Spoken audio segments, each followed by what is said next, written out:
الشيطان اللعين الرجيم بسم الله الرحمن الرحيم الحمد لله رب العالمين والصلاة والسلام على أشرف الأنبياء والمرسلين سيدنا ونبينا وشفيعنا بالقاسم محمد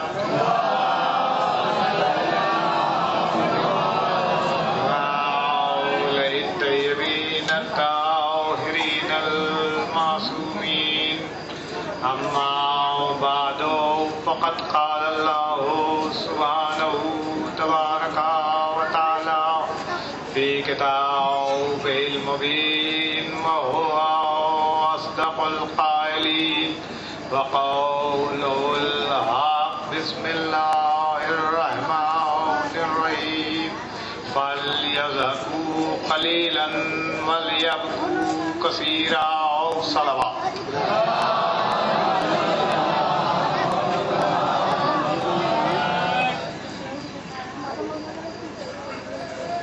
خالق کائنات سانع موجودات اپنے کلام بلاغت نظام میں ہمیں یہ فرما رہا ہے کہ دیکھو کم ہنسو اور رو زیادہ. پروردگار عالم نے ہمیں رونے کی طرف رغبت دلائی ہے اور زیادہ ہنسنے کو اچھا عمل قرار نہیں دیا ہے.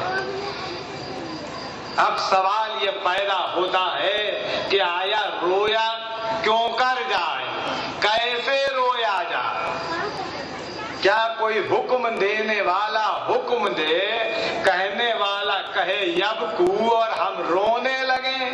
نہیں, ضروری ہے کہ گریے کی معین کوئی ایسی شے ہو جس کا اثر انسان کے دل پر خود بخود غالب آئے, اور اس کے لیے سوائے غم حسین کے دنیا کوئی دوسری مثال پیش نہیں کر سکتی. یوں تو لوگ قتل بھی ہوتے ہیں, کنبے کی مفارقت بھی جھیلنی پڑ سکتی ہے, اعزا کا داغ بھی اٹھانا پڑ سکتا ہے, قید و بند کی تکلیفیں بھی اٹھانی پڑ سکتی ہیں, لیکن ان تمام مصائب کا ایک مقام پر اکٹھا ہو جانا اپنے آپ میں ایک کشش رکھتا ہے جو انسان کو رونے کے لیے مجبور کرتا ہے.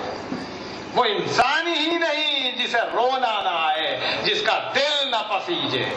ابو البشر جناب آدم جب اس دنیا میں آئے تو روتے ہی رہے, اور ابو البشر کے جتنے بچے بھی دنیا میں آتے ہیں اولاد آدم, وہ بھی جب پیدا ہوتے ہیں تو روتے ہیں. وہ بچہ جو پیدا ہو کے نہیں روتا ماں باپ کو رلاتا ہے, اعزا کو رلاتا ہے, گھر والوں کو رلاتا ہے, خود زندہ نہیں رہتا. صلوات پڑھے آپ.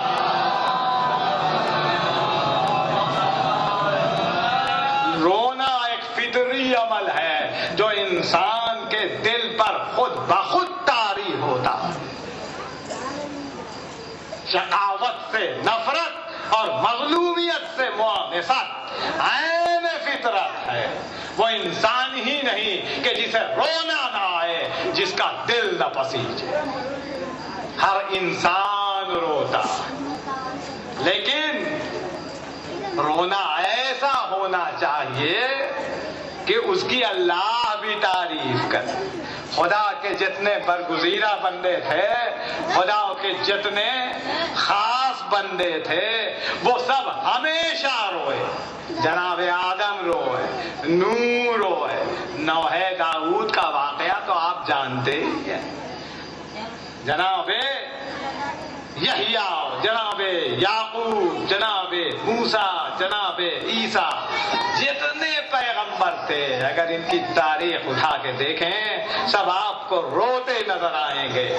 کبھی مصیبتوں میں گریا کر رہے ہیں, کبھی خوف الہی سے گریا کر رہے ہیں. اور ہمارے ائمہ کا بھی یہی طریقہ تھا, وہ بھی روئے. خود ہمارے پیغمبر روئے. کب کب روئے؟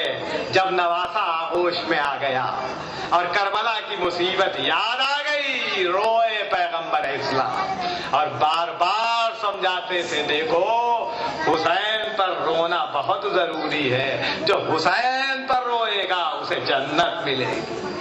یہ میرا بیٹا کربلا کے میدان میں 3 دن کا بھوکا پیاسا میں اعزا و انصار کے قتل کر دیا جائے گا۔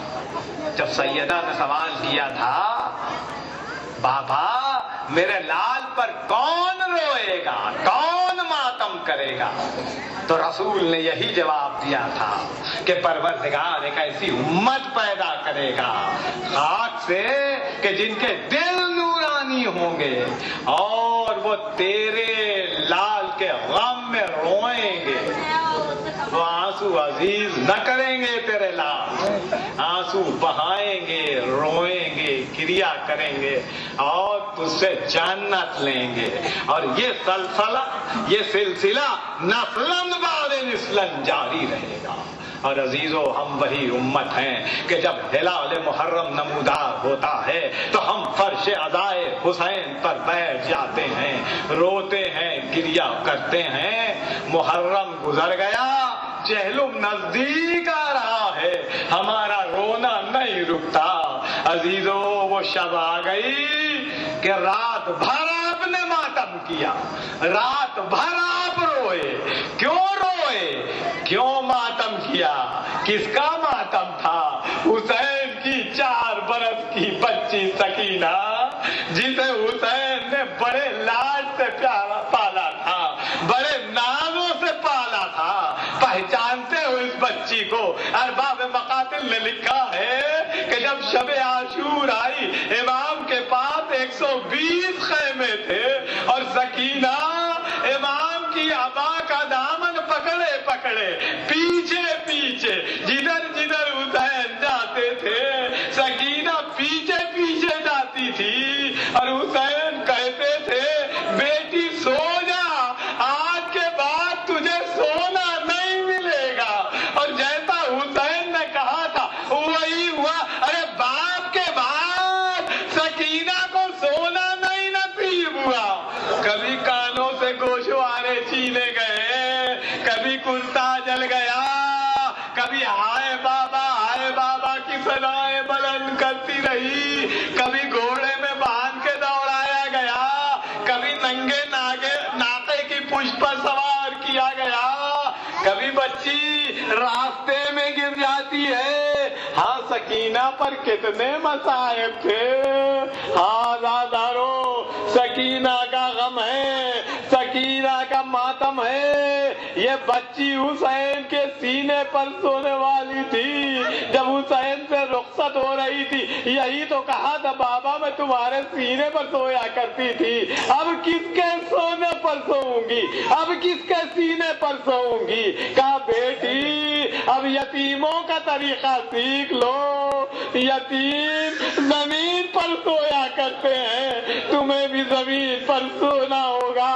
عجب نہیں، سکینہ جب قید شام میں آئی ہوگی، باپ کے جملے یاد آئے ہوں گے، زمین پر سوتی ہوگی۔ اجکم اللہ